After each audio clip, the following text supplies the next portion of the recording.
Hey everyone, आज हम reasonableness के ऊपर थोड़ी सी बात करेंगे। रीजनेबल क्या है? लाइफ में हर चीज़ रीजनेबल होना चाहिए, ये सभी कहते हैं।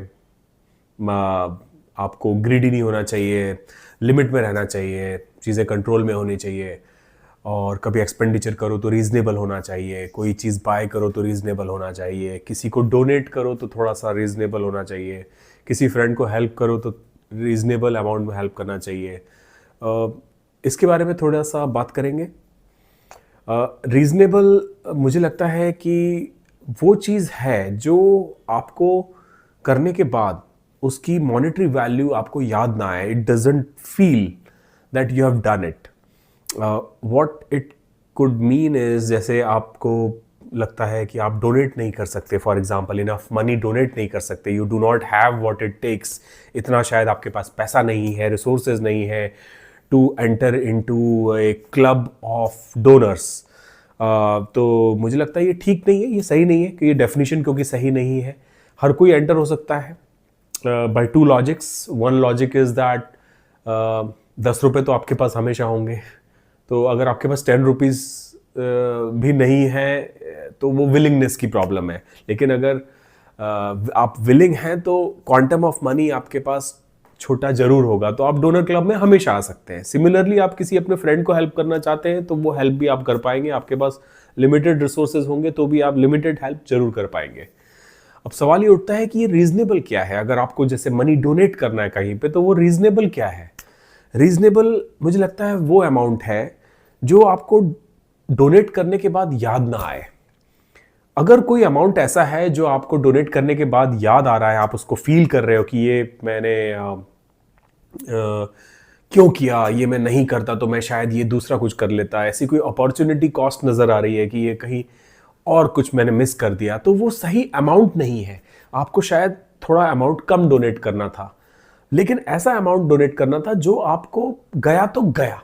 एक बार आपने उसको डोनेट किया तो वो आपकी लाइफ की प्रेजेंट वर्किंग से, आपके लाइफस्टाइल से वो बाहर चला गया। इट इज डन दैट करके वो आपकी लाइफ से बाहर जाए।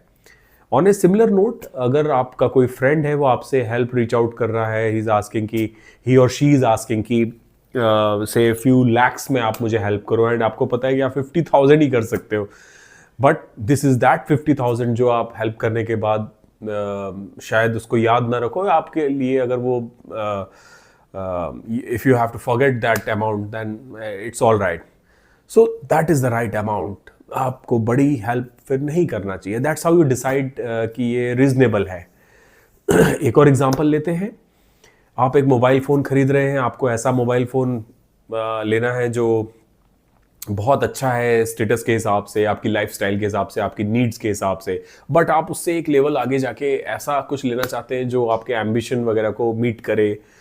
सो ऐसे केस में मेरी एडवाइस यही है कि आप ऐसा लीजिए जो आप कल फिर से ले पाए। अगर वो बाय चांस स्टोलन हो जाता है या कहीं गिर जाता है या डैमेज हो जाता है या उसमें कोई मैन्युफैक्चरिंग फ्लॉ आ जाता है, तो आपका वो इतना अमाउंट आप स्पेंड करें जो आपको कल याद नहीं आना चाहिए। If suppose today something happens, you can buy one more mobile of a similar nature, then it is a reasonable amount. तब जाके बोलेंगे कि वो रीजनेबल है। आपने ऐसी कार खरीदी जो बहुत स्वैंकी है, बहुत ही बढ़िया है, and it's the best in class and everything, and आपके बच्चे ने उस पर स्क्रैच मार दिया, फुटबॉल से उसका हेडलाइट टूट गया, and you are all cribbing about it, saying that ये क्यों हुआ, do you know how much money we have to spend. तो मेरा कहना है कि आपको शायद वो मनी स्पेंड ही नहीं करना था उस कार पर।